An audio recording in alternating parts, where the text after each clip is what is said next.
செவ்வாய்க்கிழமைகளில் அந்த அம்பிகைக்கு அபிஷேக ஆராதனைகள் சிறப்பான முறையிலே நடைபெறுகின்றன.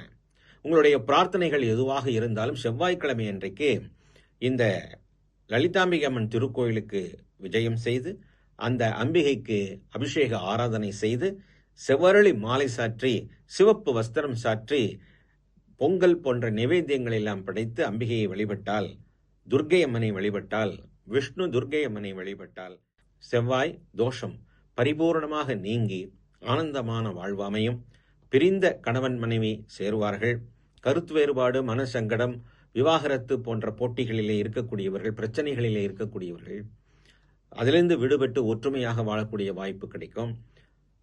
பூமி மண்மனை சம்பந்தப்பட்ட தோஷங்கள் நீங்கி அதனால லாபங்களும் அனுகிரகங்களும் கிடைக்கும். ஆகையினாலே செவ்வாய்க்கிழமை லலிதாம்பிகை அம்மன் கோயிலுக்கு விஜயம் செய்வீர்களாக. ஓம்.